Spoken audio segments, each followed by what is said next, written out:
If I know I'm home for the night, the first thing I do is take my makeup off. But I didn't do that, and I'm just dreading it. But even if I didn't wear makeup, I would still have to do my nightly skincare routine. I still have to cleanse and tone and moisturize. I started using eye cream. I feel like this is my eye cream year, and I feel like if I stop using it, I'm just gonna get crazy wrinkles. That's what I believe. I don't even know what I'm doing with it, and I found out I was putting it on wrong.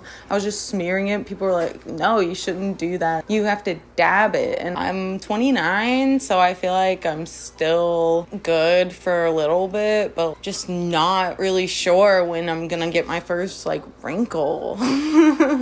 Any day now. I remember the first time I noticed stretch marks. I haven't even had a baby. I didn't know that it could just happen. Someone called stretch mark tiger stripes. That made me feel actually really cool about them. These are my tiger stripes, bro. Getting older, like, what are we doing? I'm not really young anymore. That age when I'm no longer considered a young adult is like coming at me. I can't get a DUI. I do not want to do anything illegal or reckless. Like, I'm just cool with chilling. Where the fuck was I going? I just completely lost what I was saying. I don't know where the fuck my Britney Spears coloring book is. Part of my nightly routine is to like make sure that I put everything I used like where it needs to go before I go to bed. That is good to do, everybody. You just get to like wake up and just have like having I don't know. You just like it helps you remember where you put things. Being organized, that's pretty much what I'm trying to say here. It's nice to just wake up and everything is ready for you.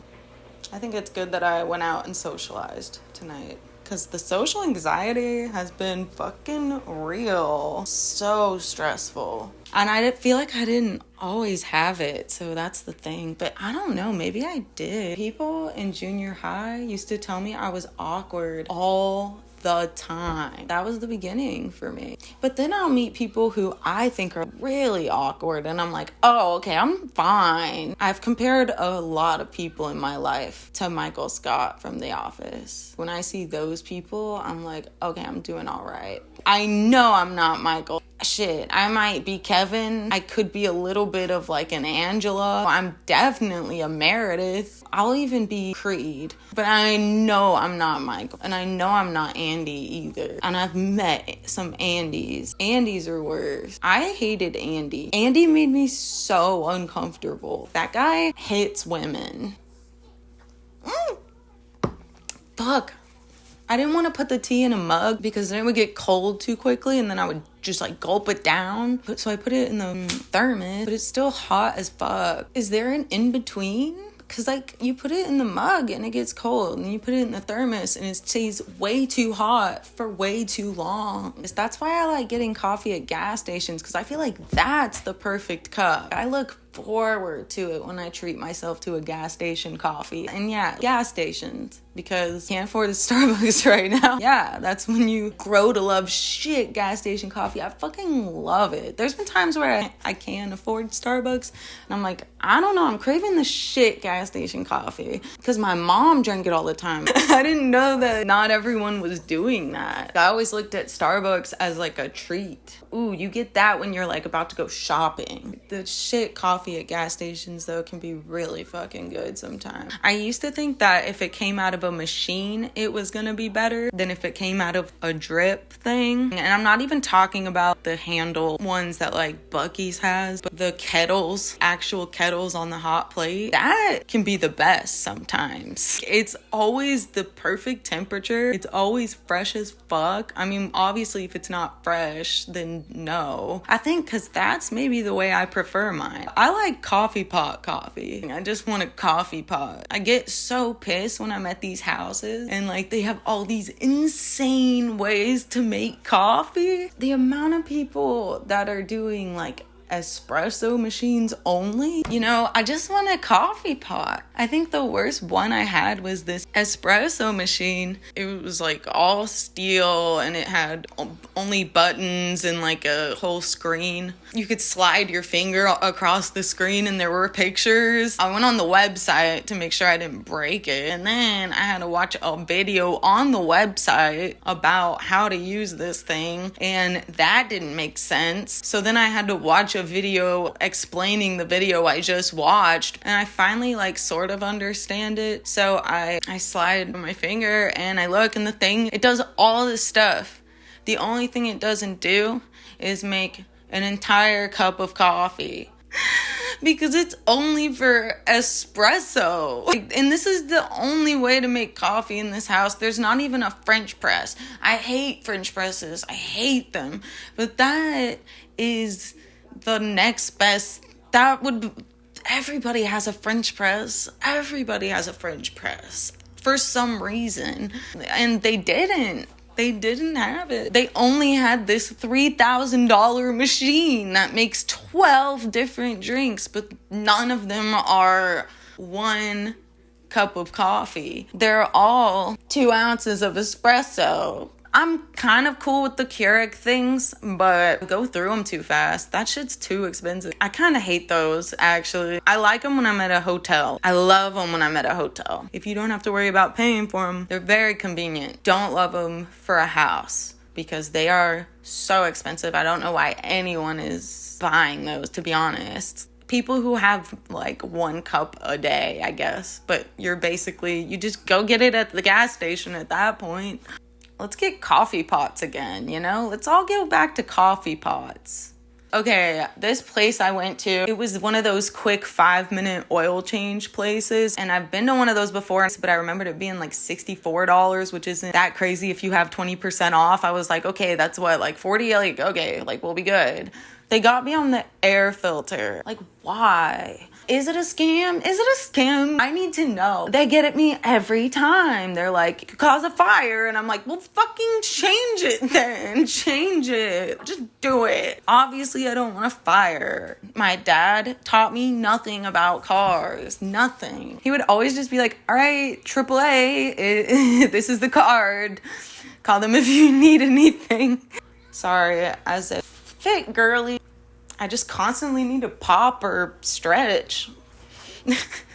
Is that like a gym thing or is that like a me thing? I've just like accepted the fact that I'm just kind of weird. I think we're all weird. People just don't like want to admit to it, you know? But I'm self-aware. I have good self-awareness. I've like sometimes said the wrong thing at the wrong time, for sure. That is the worst feeling. But the fact that you feel it means you are self-aware. I was working at this comedy club. I had to stay in a like shopping center. Like a literal office space.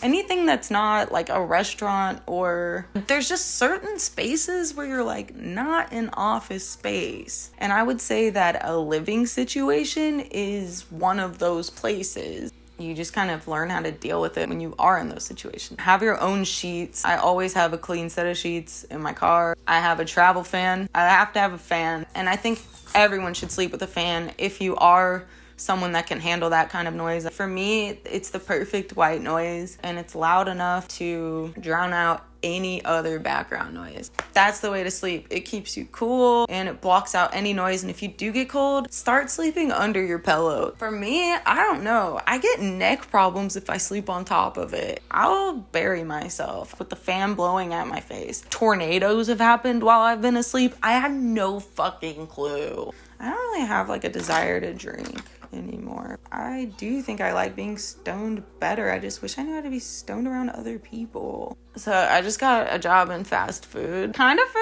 the first time since I was like 16. I worked at Steak and Shake. I looked at that more as like a serving job, but I guess Steak and Shake, it was kind of like one level above regular fast food, I guess, because they were steak burgers. When I started working there, I was like, whoa, so this is like steak. I would like tell my family, no, they use steak. I'm like, dude, it's steak. But I was thinking it was like a fancy steak meat of some kind. Like, this is made of, same thing as a fancy steak. Like, I don't know what I thought. I don't know what I thought. People would be like, why are you vegan? And I'm like, I don't fucking know, and I would never have a good reason. I just was. It would have to do with, like, my weight, always. Am I losing weight from this? Yeah, I'm just gonna do whatever I want and eat whatever sounds good to me in that moment. Life is so much easier that way. You can just go out to eat again. It doesn't matter what's on the menu because you're just gonna make it work. You can enjoy foods you haven't tried before, no matter where or what you're doing. Like, if there's food there, I'm gonna eat whatever it is. But I'm not even gonna lie, when I'm drunk as fuck, I will, like, eat at picked up food. I don't care at all. I will go over to a tray with all the trust. Like, I mean, everything's dirty if you really think about it. When I'm sober, I'm like, I'm thinking about it too much. I think I learned that I could trust drunk me. Hygienic as fuck. I haven't gone to bed without washing my face and doing my entire skincare regimen, brushing my teeth, 10 years at least. I would always drink on an empty stomach till I was like 23.